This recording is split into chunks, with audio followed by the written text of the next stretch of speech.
Niatnya mau mencari radio di dalam mobil mewah, ternyata malah terperangkap di dalam mobil tersebut seperti tikus yang terperangkap. Halo sobat, pintu teater 1 telah dibuka. Kali ini Mimin akan menceritakan film yang berjudul 4x4. Film yang berasal dari Argentina ini menceritakan bagaimana ada seorang pencuri yang hendak mencuri radio di sebuah mobil mewah bertipe SUV. Ketika ia telah berhasil masuk ke dalam mobil dan berhasil masukkan radio mobil tersebut, ia malah terperangkap di dalamnya. Ternyata mobil tersebut telah dipasang dan telah dibuat menjadi sebuah perangkap bagi siapa yang mencurinya. Sehingga pencuri tersebut tidak bisa keluar dari mobilnya, seakan-akan itu menjadi penjara baginya. Penasaran bagaimana kelanjutan ceritanya? Tanpa menunggu banyak lama, mari kita mulai intronya.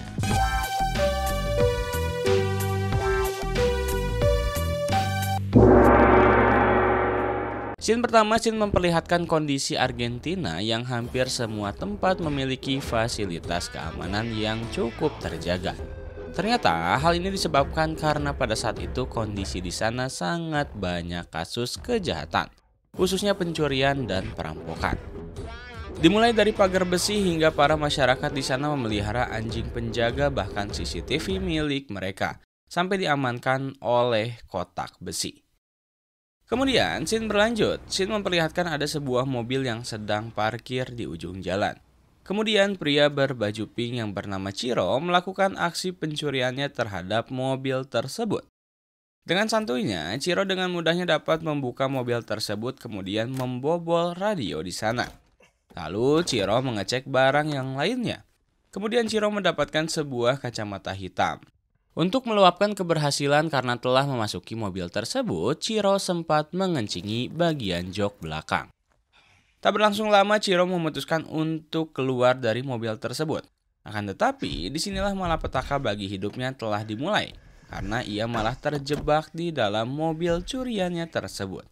Ciro semakin panik ketika ia sudah mencoba beberapa kali memecahkan kaca dengan benda tajam di sana, tetapi tak berhasil.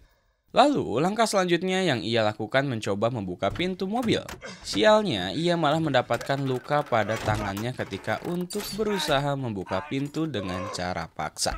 Sampai di mana Ciro kembali kena mental di saat melihat bagian bawah mobil seperti sudah dilapisi baja. Membuat Ciro memutuskan untuk menembak kaca depan dengan menggunakan pistol miliknya. Sayangnya saat itu peluru tersebut malah terpental dan membuat kaki Ciro terluka saat itu. Selain itu, Ciro malah beberapa kali harus terkena jok yang sebelumnya ia kencingi. Untuk menutup luka tembaknya, ia pun langsung membuka bajunya dan diikatkan kepada kakinya agar tidak terjadi pendarahan yang akan membuat dirinya tak sadarkan diri. Setelah itu, Ciro segera mencoba menelpon sanak keluarga di luar. Akan tetapi semesta masih belum mendukungnya karena baterai HP miliknya masih habis. Karena energinya sudah cukup terkuras untuk mencari cara agar keluar dari mobil tersebut, apalagi ketika mencoba untuk meminta tolong kepada orang yang di luar dan orang tersebut tidak dapat meresponnya. Hal ini membuat Ciro memutuskan untuk menunggu sampai sang pemilik mobil datang, agar ia pun bisa keluar dari mobil tersebut. Sayangnya, sampai dengan malam sang pemilik mobil pun tak kunjung datang dan membuat Ciro pun ketiduran hingga esok hari. Seharian berada di mobil menjadi sebuah permasalahan baru bagi Ciro karena ia mulai merasakan haus dan lapar. Ciro mencoba untuk menjilati kaca mobil yang berembun agar ia menghilangkan haus dahaganya. Kemudian, ketika ia tidak dapat menghilangkan rasa hausnya, Ciro mencoba untuk mencari hiburan dengan kembali memasukkan radio mobil sebelumnya yang ia curi untuk menyalakan musik. Saat ia sedang asik mendengarkan musik, tiba-tiba radio itu menyala menandakan bahwa ada orang yang sedang menelpon ke dalam jaringan mobil. Orang yang menelpon Ciro adalah pemilik dari mobil tersebut yang bernama Dr. Enrique. Saat itu Enrique menyebutkan bahwa selama hidupnya ia telah dirampok sebanyak 28 kali. Dan jika ditambahkan dengan hal yang dilakukan oleh Ciro menjadi 29 kali. Enrique mengatakan bahwa mobil itu telah terhubung dengan smartphone miliknya sehingga ia dapat mengaturnya dari kejauhan.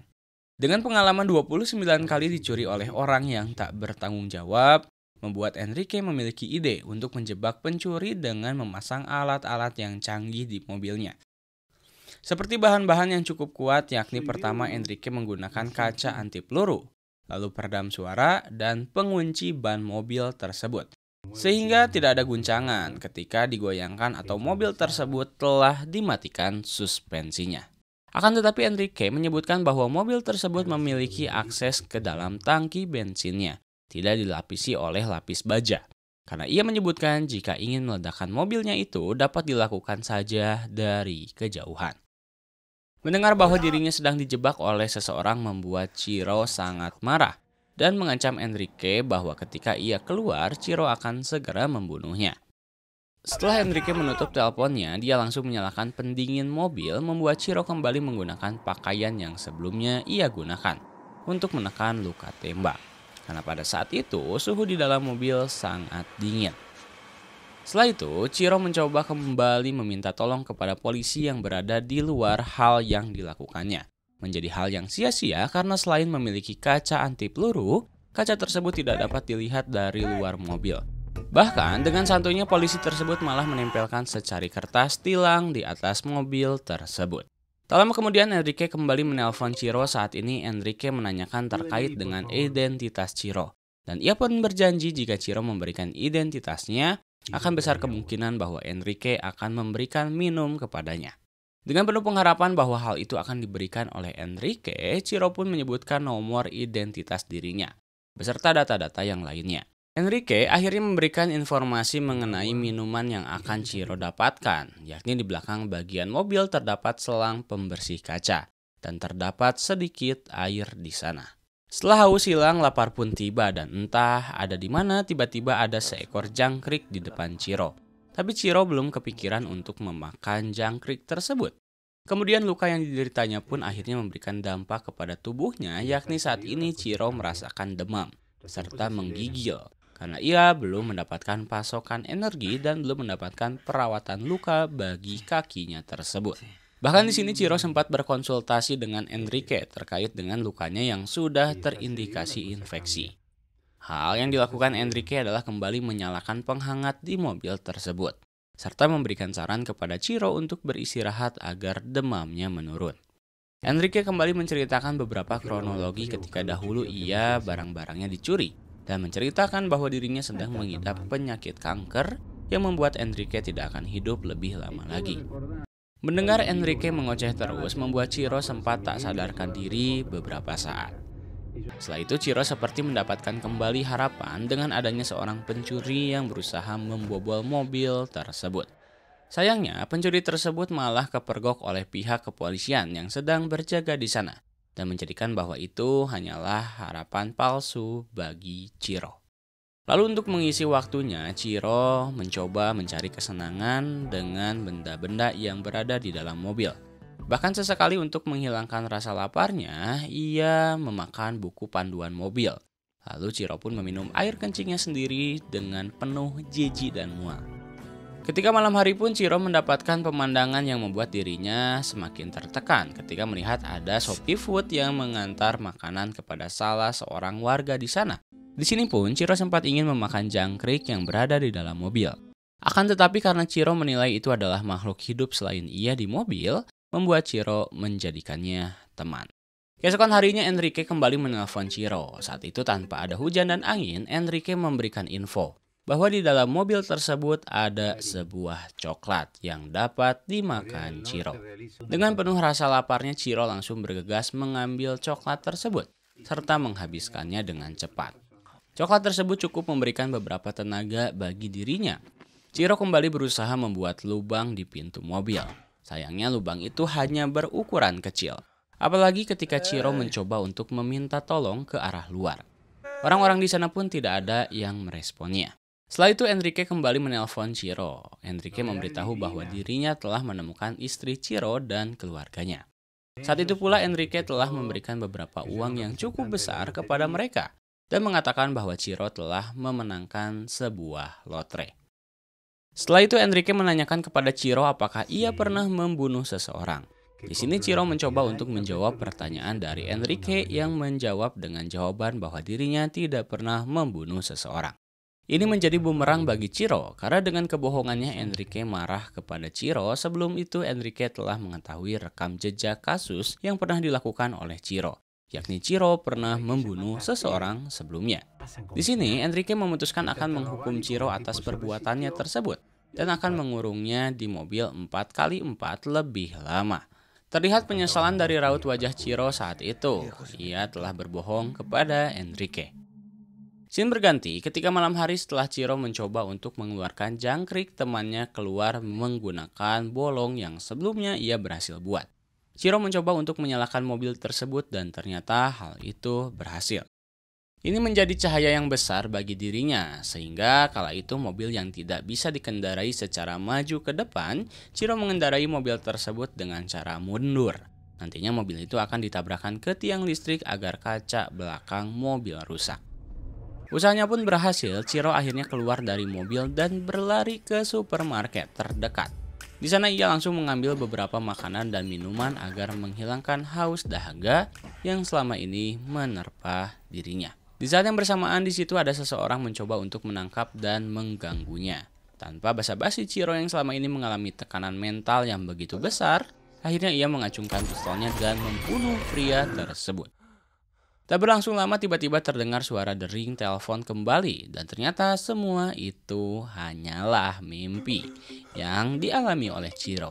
Ketika bangun dari tidurnya di saat yang bersamaan pintu mobil pun terbuka. Ternyata di sana Enrique telah datang dan membawa semprotan. Langkah yang dilakukan oleh Enrique yakni menyemprotkan semprotan tersebut ke dalam mobil. Ternyata maksud dari tujuan Enrique masuk ke dalam mobil yakni ingin mengecek seberapa parah luka yang dialami oleh Chiro. Di sini Enrique terlihat mencoba untuk mengobati luka tersebut seakan-akan ingin Chiro bertahan lebih lama dari siksaan yang ia layangkan kepadanya. Karena sekilas memperlihatkan bagaimana raut wajah Enrique yang sangat menikmati Chiro dalam keadaan kesakitan, menandakan bahwa dia adalah seorang psikopat.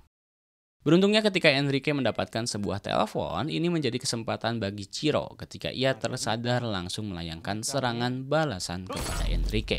Dengan mengacukan pistolnya, Chiro langsung menembakkan ke arah Enrique dan ia pun langsung berangkat keluar dari mobil. Dengan sisa tenaga yang ada, Chiro mencoba untuk kabur dari mobil tersebut. Sayangnya tak lama kemudian, Enrique tiba-tiba menangkap kembali Chiro saat itu. Dan ternyata tembakan yang sebelumnya ditembakkan oleh Chiro itu hanya melukai pipinya saja. Segera, Enrique yang tidak ingin apa yang dilakukannya itu terlihat oleh polisi dan warga di sana, ia pun mencoba untuk menarik kembali Chiro ke dalam mobil. Saat ini, semesta mulai mendukung kepada Chiro karena tiba-tiba polisi datang di hadapan mereka dan menyuruh Enrique melakukan apa yang ia lakukan karena polisi menilai bahwa Enrique adalah seorang penculik yang hendak menghabisi korbannya. Akan tetapi di sini Enrique mencoba untuk menjelaskan bahwa dirinya bukanlah penjahat maupun psikopat yang sedang menculik seseorang. Melainkan Enrique adalah korban pencurian yang dilakukan oleh Chiro. Begitupun Enrique tidak ingin melepaskan Chiro begitu saja. Hal ini yang membuat terjadi perdebatan antara Chiro dan pihak kepolisian. Bahkan di sana mulai ramai dan didatangi oleh beberapa warga. Menariknya, tiba-tiba para jurnalis dan reporter televisi mendatangi ke tempat kejadian perkara karena penasaran dengan apa yang sedang terjadi. Di sini seakan-akan Enrique sedang menyandra Chiro. Pemandangan yang berlangsung pada orang-orang di sana terbagi menjadi dua, yakni ada yang pro terhadap Enrique dan ada yang pro terhadap Chiro. Di sini adalah puncaknya, Enrique mencoba untuk menjelaskan kepada pihak kepolisian yang tidak becus dalam mengurusi perampok dimanapun. Saat itu Enrique menceritakan bagaimana kronologi sebelumnya kepada pihak polisi, yakni bahwa Chiro adalah orang yang telah merampok barang miliknya serta mengacungkan pistol kepadanya. Saat itu warga di sana mulai banyak, serta reporter dari beberapa televisi pun telah datang di sana membuat kejadian tersebut tersebar luas di halayak umum. Bahkan pihak kepolisian menurunkan seorang negosiator untuk membereskan masalah tersebut. Negosiator tersebut padahal sudah pensiun, tapi terlihat seorang legenda di sana dan ia bernama Julio. Menariknya tiba-tiba ada seorang wanita tua yang membawa makanan berniat akan memberikan makanan tersebut kepada Enrique dan Chiro. Kemudian Julio pun hadir di sana. Terlihat Julio adalah seorang pria tua dengan menggunakan kacamata kuning. Ia pun langsung mengenalkan dirinya dan mulai melakukan dialog dengan Enrique. Enrique menanggapi dialog tersebut dengan sebuah analogi yang cukup aneh dan menarik. Ia menjelaskan bahwa jika ada seorang anjing yang dibawa oleh pemiliknya telah membuang kotorannya di mana saja dan mengganggu sekitar, seharusnya pemilik tersebut membersihkan kotoran anjing miliknya. Akan tetapi pada faktanya sang pemilik tidak membersihkan kotoran anjing yang sebelumnya serta menghiraukannya. Maksud dari penganalogian dari Enrique adalah pemilik anjing tersebut adalah pihak kepolisian. Dan kotoran anjing adalah para pencuri yang saat ini bebas berlalu lalang dimanapun. Enrique adalah seorang yang bertugas untuk membersihkan kotoran anjing tersebut. Pihak kepolisian atau pihak pemilik anjing malah membiarkan pencuri berlalu lalang. Ternyata hal ini menjadi stimulan bagi masyarakat karena pada saat itu kondisi masyarakat di sana ataupun warga di sana sangat mengalami kekecewaan kepada pihak polisi. Karena pencurian yang marak senantiasa terjadi yang menyebabkan mereka terkena dampaknya. Julio mencoba untuk memancing dengan cara memberikan air minum kepadanya. Enrique saat itu melakukan hal yang cukup menarik, yakni meminta seorang wanita polisi yang mengantarkan air tersebut, lalu ia pun mencium tangan wanita atau polisi tersebut dan meminum air yang diberikan olehnya.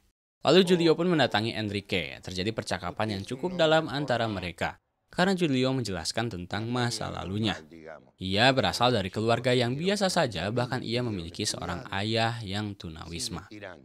Setelah itu Julio menjelaskan bagaimana dampak dari jika Enrique membunuh Ciro saat itu. Enrique akan dicap sebagai seorang pembunuh oleh masyarakat, bahkan oleh anaknya. Mendengar hal itu, Enrique sedikit terpikirkan mengenai dampak yang akan didapatkan jika membunuh Ciro.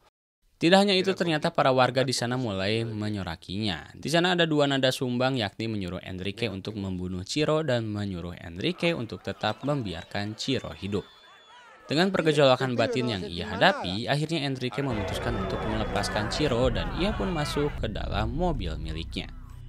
Ternyata keputusan yang ia ambil adalah melakukan bunuh diri di dalam mobilnya sendiri, dengan cara menembakkan pistolnya ke dalam tangki bensin yang tidak memiliki pengaman. Mobil pun meledak dan terbakar. Begitupun Enrique di dalamnya telah tewas.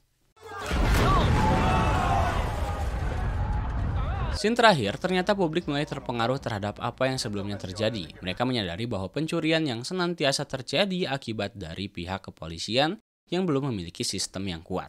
Begitupun dengan pihak pemerintah akhirnya mencoba untuk mengkaji ulang bagaimana caranya pencurian agar tidak marak terjadi. Selain itu, Ciro dihukum beberapa saat saja karena masyarakat membuat sebuah revisi kepada pihak kepolisian. Dan film pun tamat.